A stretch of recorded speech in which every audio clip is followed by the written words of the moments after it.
কেমন আছিস বাবা? ভালো আছি বাবা। শোন বাবা, কুদ্দুসের পোলায় মালয়েশিয়ায় থাকে, শুনলাম কুদ্দুসে নাকি মেইন শহরে জমি নিল। তুই তো বাবা ইতালিতে থাকস। শহরের জমির তো অনেক দাম, এই মুহূর্তে এত টাকা দিয়ে জমি কেনাটা কি খুব জরুরি? গ্রামে তো আমাদের অনেক জমি। এত টাকা দাম তাতে কি হয়েছে? আমরা যদি শহরে জমি না নেই, ওই কুদ্দুসের সামনে আমি মুখ দেখাইতে পারবো? তোরা ইতালিতে পাঠায় আমার লাভ কি তাইলে? বাবা, তুমি তো জানোই আমার কোম্পানিটা বন্ধ হয়ে যাওয়ার পর নতুন কাজ খুঁজে পেতে সময় লেগেছে অনেক। এই মুহূর্তে এত টাকা কোথায় পাবো? আজ এই সমস্যা, কাল ওই সমস্যা। তোর তো 12 মাসই সমস্যা থাকে। ওইদিকে কুদ্দুসের পোলায় মাসে লাখ লাখ টাকা পাঠায়। ভাইয়া, তুমি যে টাকা পাঠাইছো সেটা দিয়ে আজকে কেনাকাটা করলাম, সবকিছু কিনতে পারিনি, টাকা শেষ হয়ে গেছে। ঈদের সময় কিন্তু আরো বেশি করে টাকা পাঠাবা।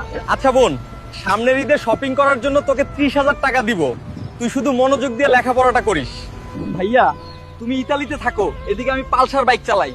বন্ধুরা আমাকে অপমান করে, তুমি শিগগিরই একটা R15 কিনে দেওয়ার ব্যবস্থা করো।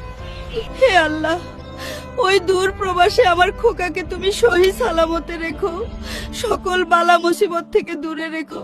কেমন আছো মা? ভালো আছি বাপ, তুই কেমন আছিস? আমি ভালো নেই মা, তোমাকে খুব মিস করছি। তোমার মতো করে কেউ আমাকে ভালোবাসে না রে মা। ভালো নেই মানে? বাবা তুই কাঁদছিস কেন? কি হয়েছে তোর? মাগো, ভালো থাকি কিভাবে? সবাই যে আমার কাছে টাকা চায়, একমাত্র তুমিই শুধু আমাকে চাও। তুমি ছাড়া কেউ আমাকে ভালোবাসে না মা।